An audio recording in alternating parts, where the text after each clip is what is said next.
Hi, everybody. This is the baseball highlight, the amazing, spectacular, terrific, the great one, the people's champion, your host, Hut, and welcome back to the baseball hut too. Hope you like this video and subscribe. I like to talk about it. I know people like the videos I do, where I complain about. I critique WFAN. That is the legendary first sports talk radio station in the country. Started in 1987, and I've been talking a lot about them the last few weeks, in particular Sal Licata, who is one of the broadcasters on in the mid-morning show, The Tyranny, and Sal Licata, or as I like to call Sal Spaz, because he's nuts, he's crazy. All these guys are nuts.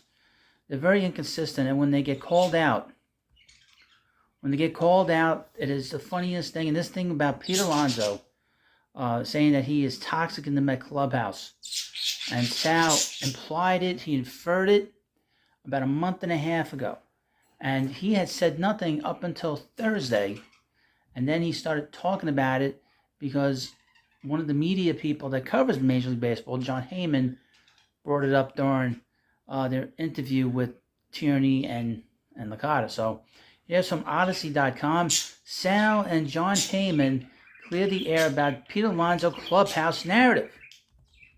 Sal Licata confronted MLB insider John Heyman on Thursday as he has grown tired of writers asking questions to current and former Mets players about Pete Alonso in response to questions about the slugger's potential toxic clubhouse presence, which Sal himself never said. He implied it.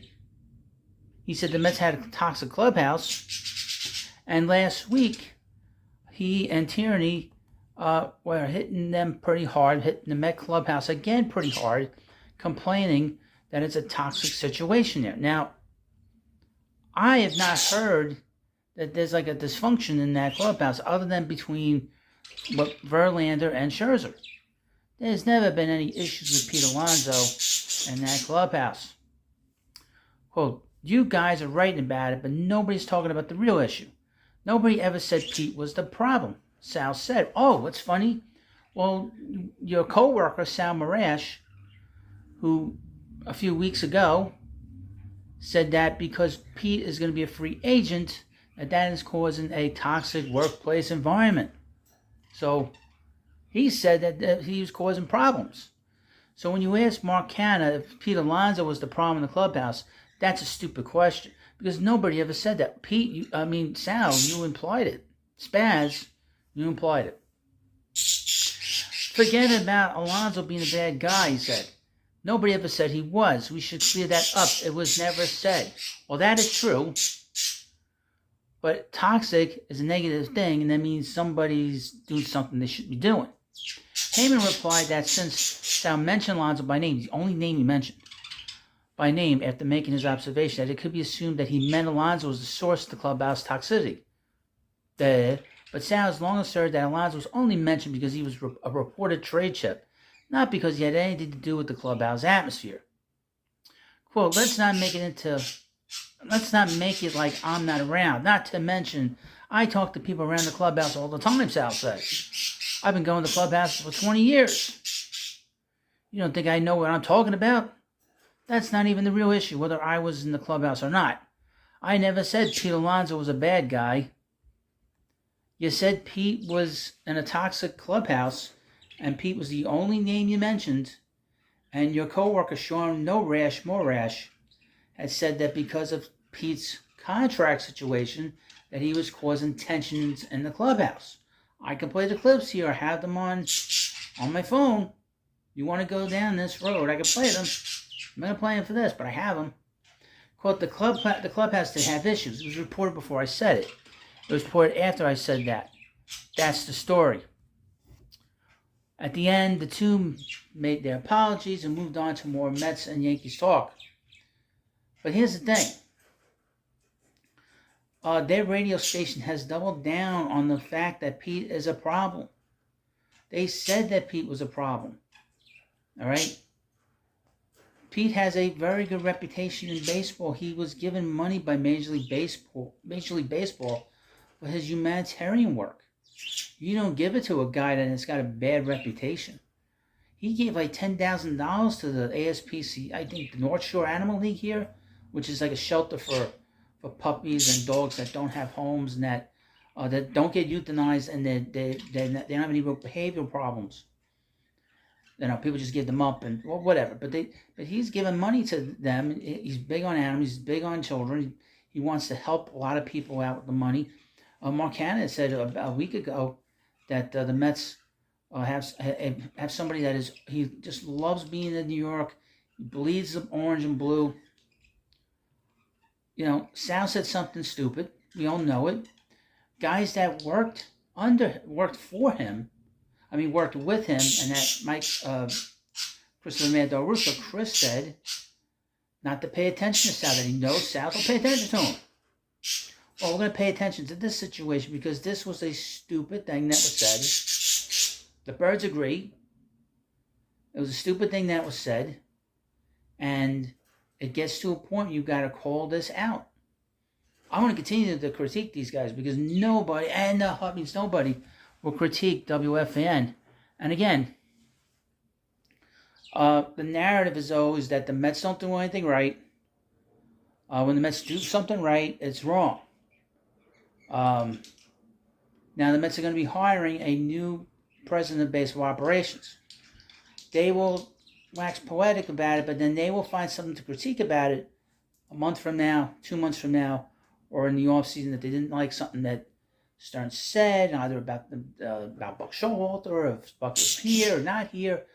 They will complain about it. I guarantee it. Or they'll say something ridiculous like, say, Pete Alonso is a toxic person in the clubhouse. But that's the part for the course there. They're so that. And here's the thing about Licata. He just got this job where he's the mid-morning guy. He's been at the radio station for 20 years. He's been filling in. He filled in at WOR, which was the former Mets station that used to broadcast the games on the radio. And he had now I would mention this. He has a show on SNY, which is the Mets network. They cover all the games on TV. And he has not mentioned any of the comments that he has made on WFAN. He has a show called Baseball Night in New York. He is the host. He sort of skims around the edges with it. He doesn't get too crazy because he knows that audience is pure, is all Mets fans watch that. The worst thing he could possibly do is say that Pete is a toxic person in the clubhouse. He would be destroyed. But on the fan, that purely it's a real Yankee slant. And all the Yankee fans, I would mention that Brandon Terry is a Yankee fan. I will have a video on him in the near future about him complaining about Francisco Lindor's 30-30 season. So we're going to hit him pretty good. But WFAN is a shell of itself. They don't have the names that we all think about when you think of WFAN. You think of Mike and the Mad Dog, Imus in the morning, the Mets at night, the 87, 88, 89, 90 Mets on the fan. Broadcasting every day. Or the schmools are Steve Summers. How you be, me here, you there. Those days are over. Now we're stuck with the backbenchers and I would mention, since Craig Carton left, he's a different kind of character and a different kind of person. I know he's had his legal issues, being in prison and all, and more than legal issues, I would think. But the fact is that there is nobody worth their weight in gold on that radio station that's anything interesting. They all say the same things at the end of the day. They kind of do and when there's two hosts, they do the sort of good cop, bad cop. I noticed that the morning show does that. One guy would be the good cop, the other guy would be the bad cop, and they play off each other. They play this game, especially when it comes to the Mets. And they say there's two guys in the morning that are Met fans, Greg Giannotti and Boomer Esiason. Giannotti will be the good cop some days, and Esiason will be the bad cop, and they'll reverse roles on whatever the subject does. So it makes it seem like it's a real debate. But this is a corporate message about how the Mets don't do anything right. You have to blame somebody. The blame has to go on someplace.